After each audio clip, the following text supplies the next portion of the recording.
We are not from here. And I'm going to share my journey with you all throughout this video. When I left and went to Phoenix, Arizona, I headed to the mountains. I headed to the canyons because I felt like something was calling me there from here. The school thing was a throw-off. That was used to reel me in, to obtain something that I could not in this environment.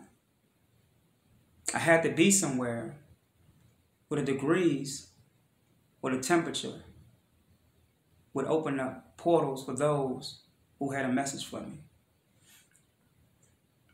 As I went journeying into the mountains and canyons of Arizona, I went up into one canyon. And as I went up and up, I found a dark-skinned, bald-headed man who was sitting Indian style around some stones. And in his hand, he had a book. On the front of this book, there was a dragon with 3 sixes over top of his head. I knew what it meant as soon as I saw it. The 3 sixes represent the melanin that is in the dragon or the solar system or the solar plexus of black people. 6 electrons, 6 protons, 6 neutrons. That's what you call fire or the sun, right? As this man taught me, he didn't teach me opening his mouth. Somehow, through what I felt, I could understand what he was saying. He taught me for an hour every time I made a journey into this canyon in Phoenix, Arizona. This elder, this entity, which was dark and bald-headed, I would try to record him and take pictures of him.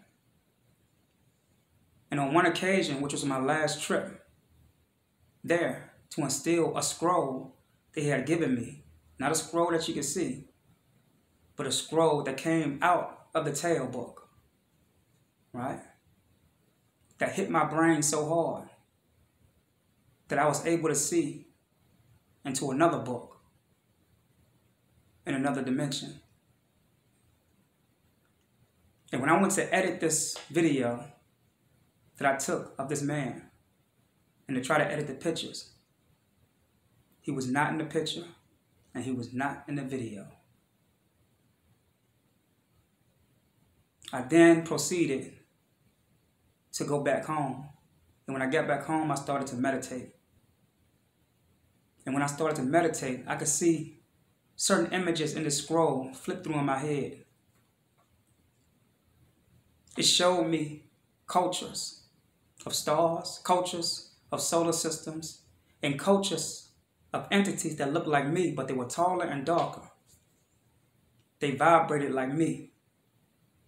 And when I say they looked like me, I'm not talking about in a sense of image. They vibrated like me. They had something in them that was identical to mine, but it was more intelligent. But even though it was more intelligent, it was like I was connected to them. So I knew then that the ancestors had called me into Arizona. They had called me for a mission that was very distinct. And going into their institutions, learning their education, and applying it to what I knew by way of my peeking into the ethers. This ethereal book above our head that holds all information that has ever been distributed in any idea from any person on this earth. Black people, our DNA is beyond ancient. Our DNA did not start in this solar system. And I noticed that as I was coming back, traveling from Arizona through New Mexico, my gas needle had fallen below the E. And so as I'm driving, I don't see a gas station in sight. I didn't panic because it was like something was telling me to be calm. And the needle had been past the E for 30 minutes. As I was keeping record of what was going on around me, I noticed that, or felt that, something was over top of my car, over my vehicle.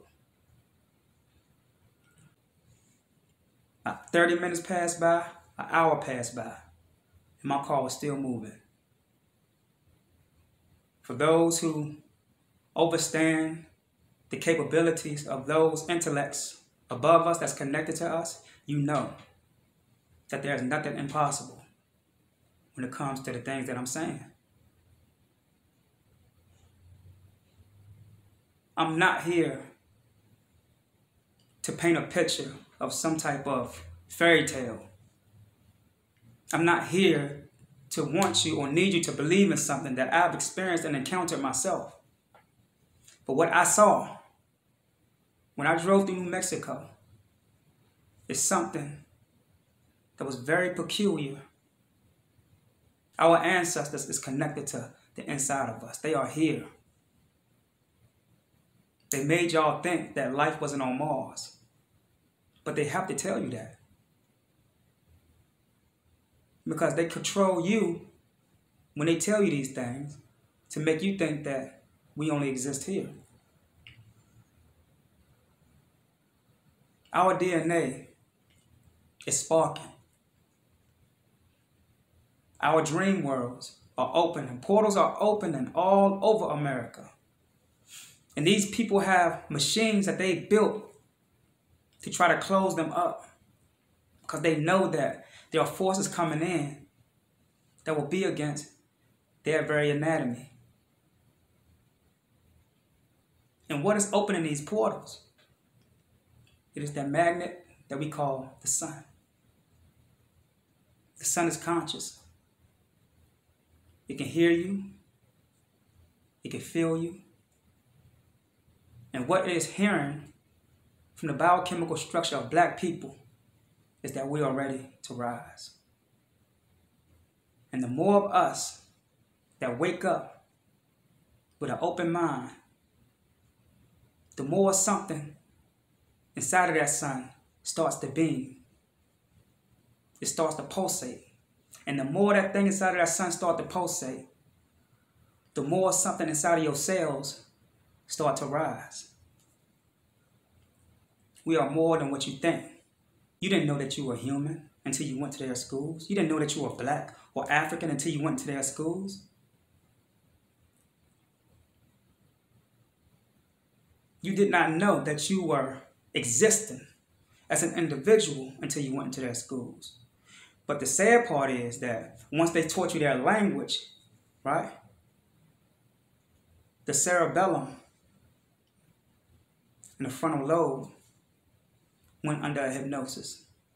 Because these two systems in the brain had its own language. And it had nothing to do with speaking out the mouth or listening with the ears. It had its own language.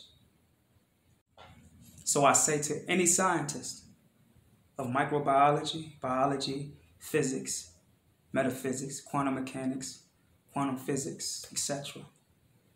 If you think that you can debate me when it comes to the power of my ancestors, then I emphatically advise you to become humble. I'm open to any dialogue. I'm open to any debate, respectfully. But what is inside of me now, that dragon that is breathing that fire for my soul, it's ready to awaken that lion in Judah. And I don't think you're ready to go into a jungle with this type of lion that's about to be awakened, America. Black Science T111, Osei Kufuor, I'm out. Peace.